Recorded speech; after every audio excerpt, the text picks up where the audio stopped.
दोस्तों, मैं ध्रुव कुमार निर्माण आईएएस में आपका स्वागत है। आज हम लोग चर्चा करेंगे शी जिनपिंग के बारे में। दरअसल 16 अक्टूबर से चीन की कम्युनिस्ट पार्टी का अधिवेशन शुरू हुआ है। इस अधिवेशन में कम्युनिस्ट पार्टी के महासचिव अर्थात शी जिनपिंग को तीसरी बार सत्ता सौंपने की बात चल रही है और यह लगभग तय है कि इस बात पर मुहर लग जाएगी। तो आज हम लोग देखेंगे कि उन्होंने किस तरीके से सत्ता प्राप्त की और इस दौरान भारत और चीन के संबंधों में किस प्रकार उतार चढ़ाव आए हैं। शी जिनपिंग साल 2012 से चीन के सर्वोच्च नेता हैं। वे पार्टी महासचिव के साथ साथ चीन के राष्ट्रपति भी हैं और चीनी सेना के प्रमुख भी हैं।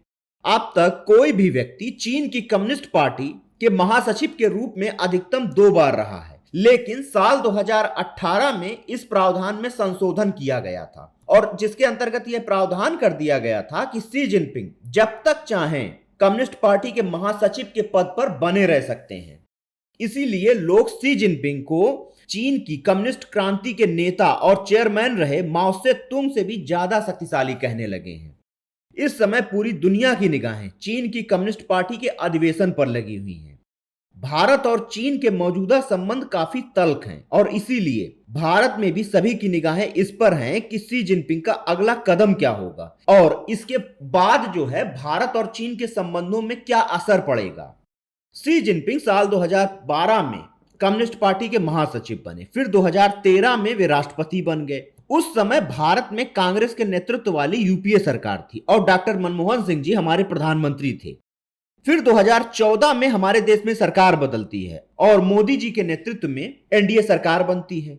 अंतरराष्ट्रीय विशेषज्ञों का कहना है कि हु जिनताओ, जो कि चीन के 2003 से 13 के बीच में राष्ट्रपति थे, वेन जियाबाओ के कार्यकाल में भारत और चीन के संबंधों में काफी प्रगति हुई थी। उस समय के प्रधानमंत्री डॉक्टर मनमोहन सिंह और चीनी प्रधानमंत्री वेन जियाबाओ ने संबंधों को सुधारने में काफी महत्वपूर्ण भूमिका निभाई और इस दौरान यह माना जाता है कि भारत और चीन के संबंध काफी सुधरे थे। शी जिनपिंग भी जब सत्ता में आए थे तो उन्होंने शुरुआत के कुछ सालों में भारत के साथ अपने संबंधों को सुधारने का प्रयास किया, जिस पर हु जिनताओ और वेन जियाबाओ चल रहे थे। मोदी जी के सत्ता में आने के बाद भी 2-3 साल तक भारत और चीन के संबंध ठीक रहे। भारत ने भी चीन के साथ अपने संबंधों को सुधारने के लिए काफी प्रयास किए हैं। इस दौरान मोदी जी चीन गए और चीन के प्रधानमंत्री शी जिनपिंग को भारत यात्रा पर बुलाया। 2016 और 17 तक दोनों देशों के संबंधों में कोई खास कड़वाहट नहीं आई थी, लेकिन जैसा कि आप लोग जानते ही हैं, चीन की नीतियां हमेशा दोगली रहती हैं और उसके बारे में ये प्रेडिक्ट करना मुश्किल हो जाता है कि कब वह कौन सा कदम उठाएगा।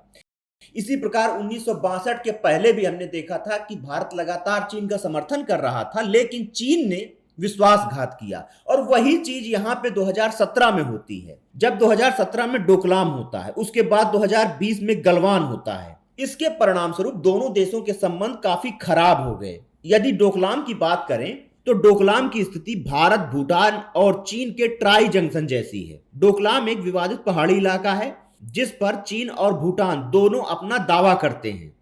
डोकलाम पर भूटान के दावे का भारत लगातार समर्थन करता रहा है। जून 2017 में विवाद तब शुरू हुआ जब चीन ने यहां सड़क निर्माण कार्य शुरू किया, जिसे भारतीय सैनिकों ने रोक दिया था, क्योंकि भारत को यह आशंका थी कि अगर भविष्य में संघर्ष की कोई सूरत बनती है तो चीनी सैनिक डोकलाम का इस्तेमाल करके भारत के सिलीगुड़ी कॉरिडोर पर कब्जा कर लेंगे। सिलीगुड़ी कॉरिडोर भारत के नक्शे में चिकन नेक कहलाता है और ये पूर्वोत्तर भारत को शेष भारत से जोड़ने का महत्वपूर्ण मार्ग है। इसीलिए भारत ने चीन का विरोध किया। कई हफ्तों तक चली कूटनीतिक कसरतों के बाद 73 दिनों तक यह विवाद चलता रहा और अंत में इस विवाद का निपटारा हुआ। इसके बाद जून 2020 में फिर विवाद उठता है। इस बार भारत और चीनी सेना के बीच पूर्वी लद्दाख की गलवान घाटी में हिंसक झड़पें हुई। इसमें भारत के 20 सैनिक मारे गए थे और हमने भी चीन को अच्छे से धोया था, जिसमें कि चीन के 38 सैनिक मारे गए थे। विशेषज्ञों के अनुसार सत्ता में आने के बाद शी ने बातचीत में भले ही सकारात्मक रवैया अपनाया था, लेकिन जमीन पर इसका कोई असर नहीं था। मई 2013 में चीन के तत्कालीन प्रधानमंत्री ली कचियांग भारत की यात्रा पर आए थे। शी जिनपिंग के सत्ता संभालने के बाद चीन के किसी भी बड़े राजनेता की यह पहली विदेश यात्रा थी, लेकिन इसी यात्रा से विवाद शुरू हो गया। क्योंकि प्रधानमंत्री ली की भारत यात्रा के ठीक पहले चीनी सैनिक एलएसी पर लद्दाख के डेप्सांग में घुस गए थे और चीनी सैनिक तभी वापस गए जब भारत ने यह धमकी दी कि वह चीन के प्रधानमंत्री की भारत यात्रा को रद्द कर देगा। इसके बाद जब प्रधानमंत्री मोदी जी 2014 में भारत के प्रधानमंत्री बने तो चीन ने उन्हें एक ऐसे व्यक्ति के रूप में पेश किया जो व्यापार को बढ़ाना चाहते हैं और आर्थिक विकास उनका मुख्य एजेंडा है। लेकिन चीन ने अपने एजेंडे में कोई परिवर्तन नहीं किया था। भारत को लेकर चीन की नीति का स्पष्ट पैटर्न हमें दिखाई पड़ता है और वह पैटर्न है आक्रामकता का। वही पैटर्न हमको 2013 में दिखा था, फिर डोकलाम 2017 और गलवान 2020 में भी दिखता है। इसके अलावा चीन और भारत के बीच जो एक और मुद्दा आता है वह है अमेरिका का। भारत का अमेरिका के करीब जाना भारत और चीन के संबंधों में आई कड़वाहट की एक बड़ी वजह भी है। प्रधानमंत्री अटल बिहारी वाजपेयी ने भारत और अमेरिका के संबंधों को मधुर करने की शुरुआत की। आगे चलकर मनमोहन सिंह जी की सरकार में और अब नरेंद्र मोदी जी की सरकार में ये संबंध अत्यंत प्रगाढ़ हो गए हैं। भारत और अमेरिका के बीच 2008 में रक्षा संधि हुई, फिर परमाणु संधि ने चीन को भी चिंतित कर दिया। जिस तरह भारत का अमेरिका के करीब जाना चीन को नागवार गुजर रहा है, उसी तरह दक्षिण चीन सागर और सीपेक अर्थात चीन पाकिस्तान आर्थिक कॉरिडोर भारत के लिए चिंता का विषय है। सीपेक के कई हिस्से पाकिस्तान प्रशासित कश्मीर अर्थात पीओके से गुजरते हैं, जबकि पीओके को भारत अपना अभिन्न अंग मानता है। धीरे धीरे दोनों देशों के संबंध खराब होते चले गए, लेकिन पिछले 5 सालों में क्वाड अर्थात क्वाड्रिलेटरल सुरक्षा समूह, जिसमें भारत, अमेरिका, जापान और ऑस्ट्रेलिया शामिल हैं, इसके अलावा आकस अर्थात अमेरिका, ब्रिटेन, ऑस्ट्रेलिया के बीच सुरक्षा साझेदारी को लेकर जो समझौता हुआ है, इस कारण से भी भारत और चीन के संबंधों में दूरियां बढ़ी हैं। इसके अलावा हमें भारत और चीन के संबंधों में कुछ विरोधाभास भी दिखाई पड़ते हैं। एक तरफ भारत और चीन के बीच सीमा विवाद जारी है। एलएसी पर अभी भी दोनों देशों के लगभग 60,000 से ज्यादा सैनिक तैनात हैं, लेकिन दूसरी ओर हम देखते हैं कि भारत और चीन के बीच व्यापार लगातार बढ़ रहा है। 2007 में दोनों देशों के बीच करीब $3 अरब का व्यापार था। वहीं 2021 और 22 में यह व्यापार $115 अरब का हो गया। 2021 में कोविड के बावजूद भारत और चीन के व्यापार में 43% की वृद्धि हुई थी। इसमें भारत और हांगकांग के बीच होने वाला व्यापार शामिल नहीं है, जो कि करीब $34 अरब है। हालांकि व्यापार घाटा अर्थात ट्रेड डेफिसिट अभी भी भारत के लिए एक चिंता का विषय बना हुआ है। 2001 में भारत का व्यापार घाटा लगभग $1.08 अरब था, जो कि 2021 और 22 में बढ़कर करीब $65 अरब हो गया है। व्यापार घाटे के अलावा भारत के लिए दूसरी चिंता भी है। भारत ज्यादातर कच्चा माल निर्यात करता है, जबकि वो चीन से मैन्युफैक्चर्ड गुड यानी कि तैयार माल का आयात करता है।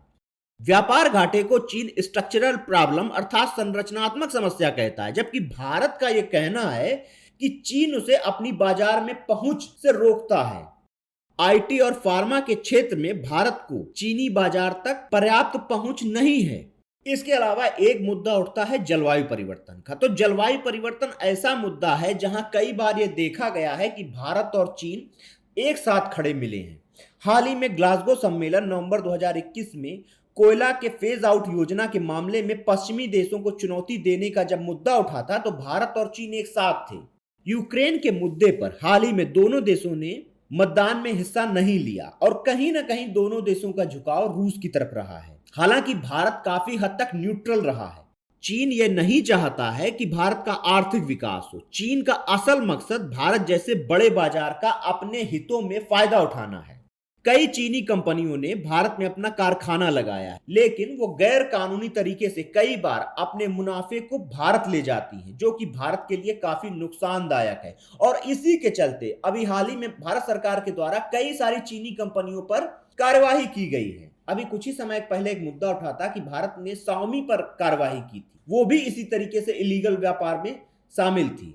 अब यदि हम लोग देखें कि आगे क्या हो सकता है, आखिर आगे की क्या राह होनी चाहिए, तो यदि बात करें और भारत और चीन के बीच हो रहे सीमा विवाद को लेकर, तो सीमा विवाद इतनी जल्दी सुलझने वाला नहीं है। वहीं व्यापार और जलवायु परिवर्तन जैसे मुद्दे आपसी सहमति के बिंदु बन सकते हैं। ऐसे में सवाल उठता है कि शी जिनपिंग कि तीसरी बार पार्टी महासचिव और फिर अगले साल 2023 में तीसरी बार राष्ट्रपति बन जाने के बाद क्या बदलाव आएगा, तो यह कहना अभी काफी मुश्किल होगा, क्योंकि सीमा विवाद को सुलझने में तो अभी काफी दिक्कत आएगी, क्योंकि चीन ही नहीं चाह रहा है कि सीमा विवाद उलझे और वह लगातार पाकिस्तान को प्रोत्साहित भी कर रहा है। अतः भारत के लिए आवश्यकता यही है कि वह सारी नीतियों को ध्यानपूर्वक देखे, उसके बाद कोई निर्णय ले।